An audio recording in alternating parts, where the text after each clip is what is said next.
to talk and tell our story, I thought, what in the world am I going to tell a story about? I looked down at my phone, because that's what I do 24/7, and my phone said, Grandma went to heaven today. That's on my calendar. So, you know, you can see your calendar on your phone. It said, Grandma went to heaven today. I said, that's what I'm going to talk about. I'm going to tell you about my grandmother. My grandmother died last year, 1 year ago today. And I'm going to try not to cry. I'm going to tell you this. And it's okay if you do. Okay. My grandmother, the story of me is I was adopted. I'm not going to put my hands behind my back when I tell you that. I was adopted, when I was born into a very poor family. They literally, my adopted family tells me there were roosters walking around the house. I mean, this is what we in West Virginia would call white trash. That's where I came from. But my next door neighbor, which would become my adopted mother, couldn't stand to see me treated this way. I couldn't stand to see me live this way. And my real mother at that point had had a few children, and she couldn't take care of me. So my adopted mother at the time was 16 years old, and she babysat me a lot, and she became very attached to me, and she decided she wanted to adopt me, and she got married to my father to be, my adopted father to be, straight out of high school, and the first thing that she wanted to do was adopt me. And at that point in time, I mean, a 16, 17-year-old can't adopt somebody.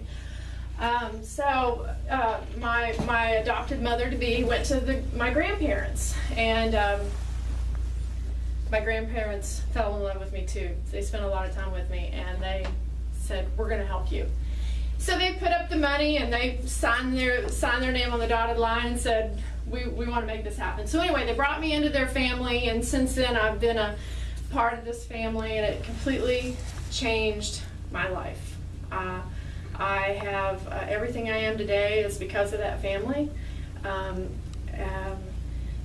I came from such a, I can't even tell you. I described to you where I came from, but my life took a complete turn at that point. And my grandmother took me to church. She taught me to cook. She taught me everything in life. And everything I am today is because of that woman, my grandmother, who passed away. She was 91 when she died. And I really believe that God puts people in our lives for a reason. And, since that time, my adopted parents divorced. And so I had to struggle with that family as well. But all along, God puts people in my life to help take care of me and direct me. And between church and family and friends, I don't know. It's just weird how God does things. And God, I know He has a plan for my life, and He has a plan for me to tell my story. I don't know what or how that is, but I'm learning that now, and I'm trusting God all the way. That's my story. All right.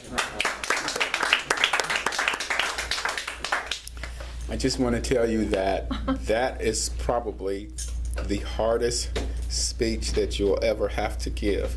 From this point forward, it'll get a little easier every time.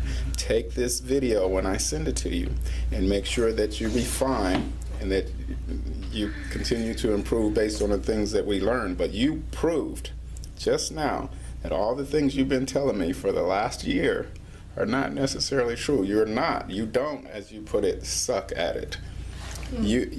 You told a very compelling story. These grown men in the room, it was all they could do to fight back that lump in the throat. I'm telling you, you told a compelling story, an emotional story, and as you learn how to tell that story, you did 3.5 minutes. You want to be, I thought I had gone over. I wasn't sure. And so, but you have so much to offer. There's so much value in a story like that. Because what's going to happen is you'll find yourself speaking to an audience. There might be 5 or 6 or a dozen people that have adoptive parents. And now all of a sudden you're talking to a group of people and you're getting them right here. Mm-hmm. Value, value, value. Okay.